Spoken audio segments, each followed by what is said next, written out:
siapa mau kirim kemana ya kan, kami siapkan alamat-alamat yang perlu mendapatkan kiriman buku. Nah kemudian memang ketika itu tahun 2016 di launching di Palu kalau nggak salah Pak Firman ya, di launching di Palu tentang pemanfaatan aplikasi buku donasi online. Nah cuma kenyataannya memang tersedak. Nah tiba-tiba muncul instruksi presiden pengiriman buku gratis sehingga ditangkap oleh kawan-kawan. Nah ini kesempatan ini kirim buku gratis ya kan. Nah sebenarnya begini, awalnya kami nggak tahu tentang adanya buku gratis ini. Nah tapi karena berkembang terus ya, kami juga ikut nimbrung. Dampaknya kami ada tagihan. Nah ini mungkin begini, karena PT Pos kan bingung nih ya kan, kepada siapa kami harus mengadu, mungkin begitu Pak ya.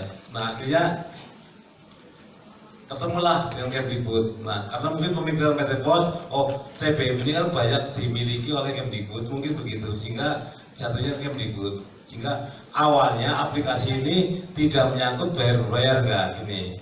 Nah kemudian karena ada instruksi presiden atau pembicaraan presiden sehingga kita juga perlu mengawal. Nah kemudian begini, memang betul ya, nampaknya Pak Ses kita perlu mengumpulkan ahli-ahli IT ini untuk bagaimana mengembangkan aplikasi ini supaya betul-betul nggak kredit ini.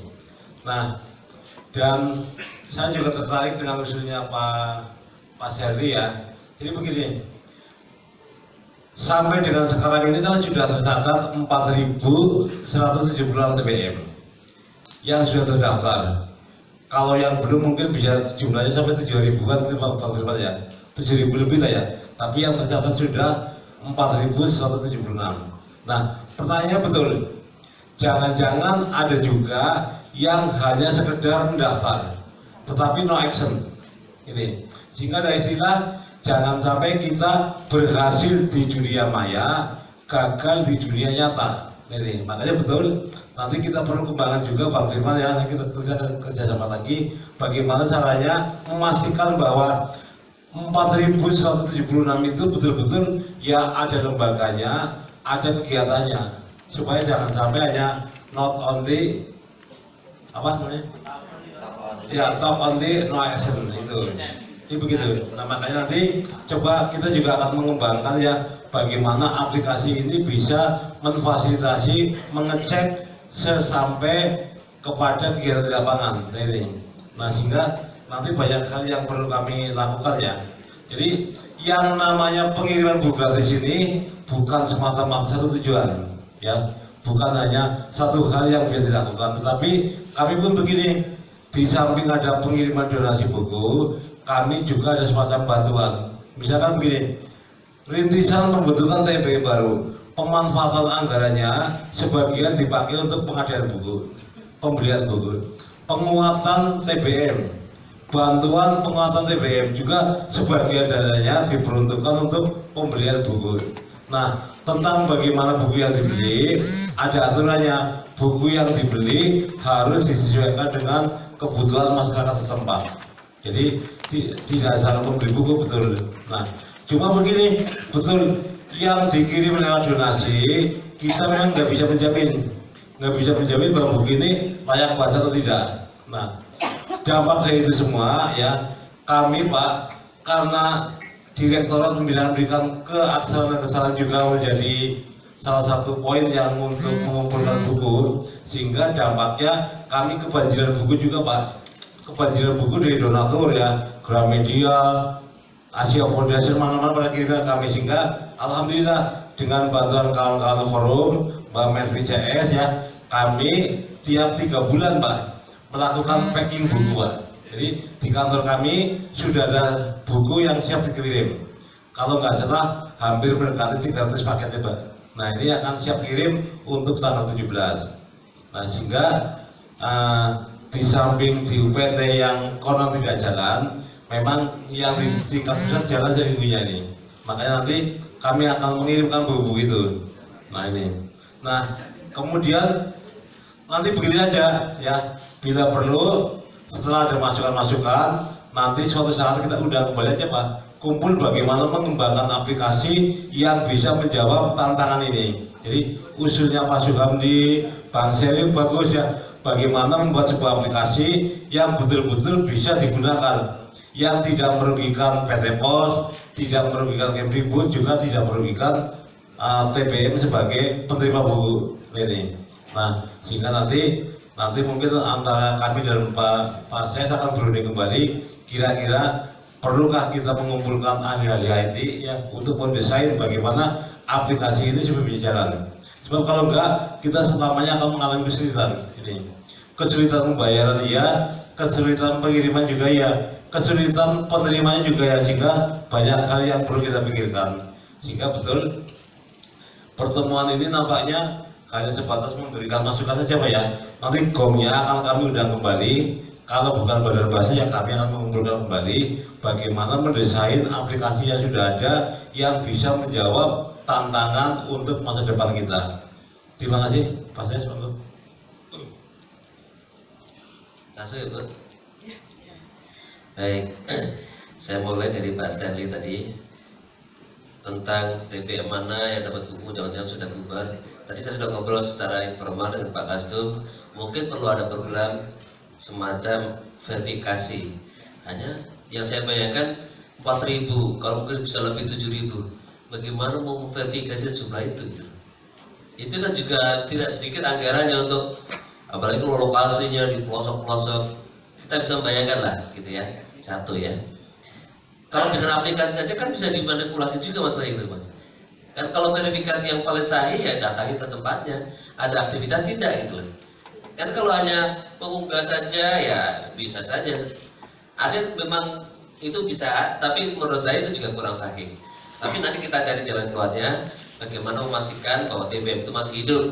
Jangan hanya nongol saja, sudah diunggah 2 tahun yang lalu, pengurusnya pindah ke ibu kota misalnya, bubar misalnya. Kan bisa jadi kan. Karena kan mohon maaf, ini kan sukarelawan yang waktu itu mungkin waktu luangnya banyak.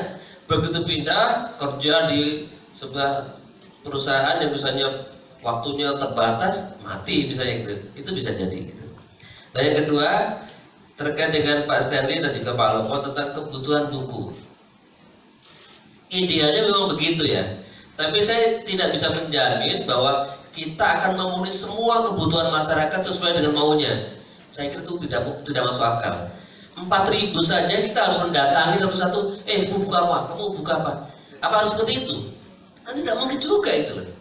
Jadi kalau menurut saya, mengapa Badan Bahasa mengirimkan buku tematik? Karena itu yang secara umum saja. Yang secara umum saja, misalnya tentang kuliner. Kita prediksi bahwa semua orang suka baca kuliner. Tentang misalnya ketokohan, salah satunya Habibie itu pernah ditulis juga. Misalnya tentang lanskap sosial, perubahan sosial, bagaimana sebuah desa ketika berubah jadi kota.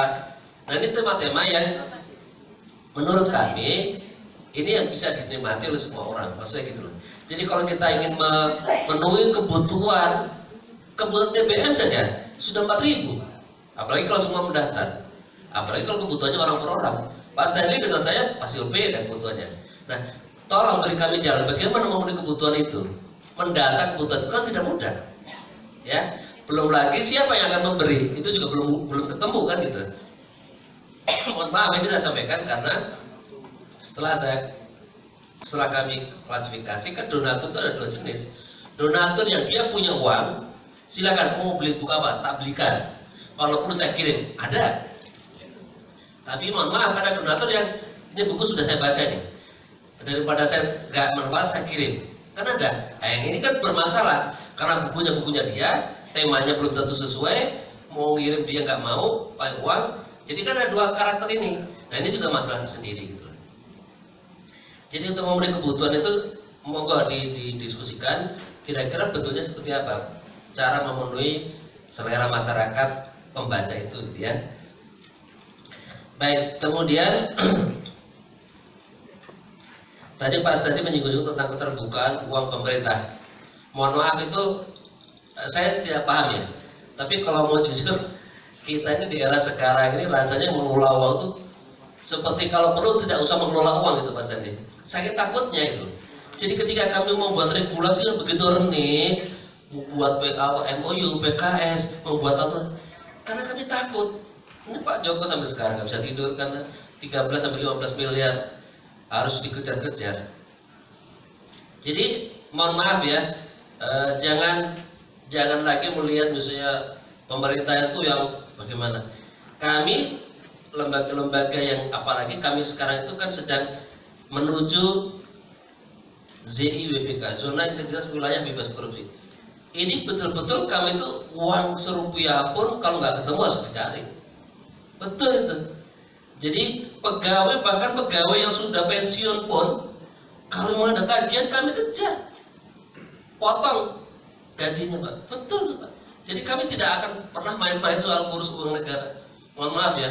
Jadi kami sekarang pemerintah rasanya ya sudah berusaha berhati-hati betul mengelola uang pemerintah, uang negara, sampai sepeser pun kami harus betul-betul bertanggung jawab. Maksud saya, uang itu dibukakan untuk masyarakat memahami kebutuhan Pak, sehingga di situ ada suatu ketertarikan atau panggilan bersama bahwa ini juga tanggung jawab buat mungkin stakeholder pemerintah yang bisa chip in di situ Pak, bukan untuk mau menelusuri bahwa uangnya itu dipakai untuk apa Pak. Kan tadi kan dibilang bahwa ada piutang, ada tunggakan, dan juga untuk memenuhi itu ada gap yang begitu besar yang tidak bisa disediakan oleh pemerintah.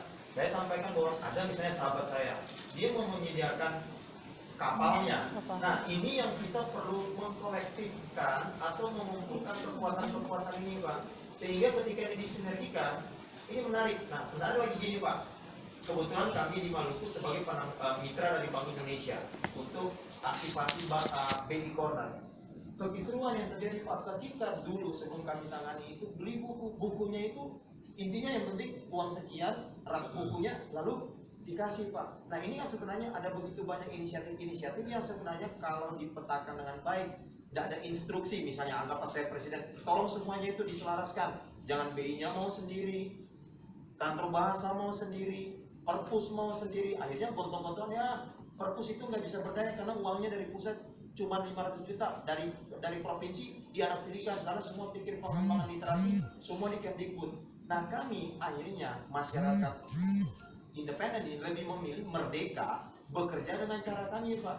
Nah tapi sekarang bagaimana ini diselaraskan sehingga kekuatan-kekuatan ini dipatokkannya. Jadi gini Pak, aplikasi itu memang tidak bisa menjawab Pak, dan memang pemerintah tidak bisa menjawab semua buku-buku, tetapi paling nggak lewat digital itu bisa terlist Pak. Ada sekumpulan data yang bisa sudah diungkapkan, itu bisa terposting ke sana. Nah ini yang saya juga menarik Pak, mungkin lewat aplikasi itu kita punya yang namanya arsip buku nasional, semua buku yang diterbitkan keluar ISN keluar di situ. Nanti ya saya nggak tahu kalau film ada badan apa namanya sensor.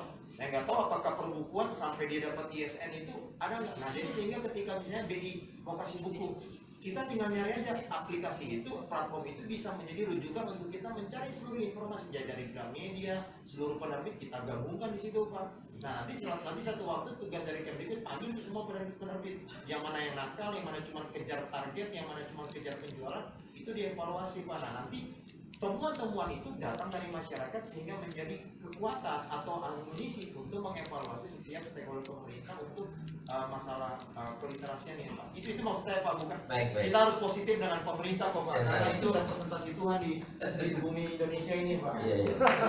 Baik, saya tangkap. Jadi yang terakhir ini saya kira saya setuju. Memang mungkin ini Pak Kasum kalau mau dibuat aplikasinya, bagaimana kita mengumpulkan sumber-sumber, misalnya dari KAPI, Gramedia, penerbit-penerbit itu bukunya ada di sana.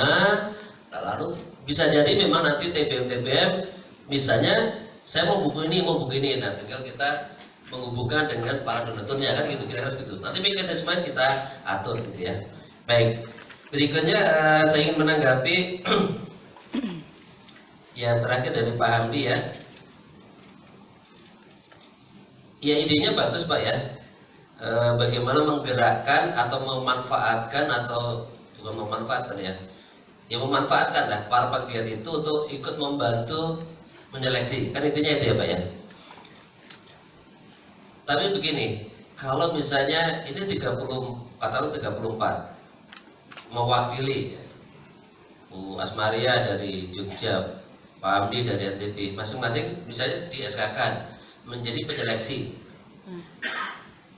Mohon maaf, bagaimana kami bisa mengukur bahwa Bapak Ibu itu menerima tanggung jawab kami sesuai dengan misi kami? Bagaimana caranya? Nah itu nanti urusan jadi panjang. Ada sertifikasi lah, ada apalah. Jadi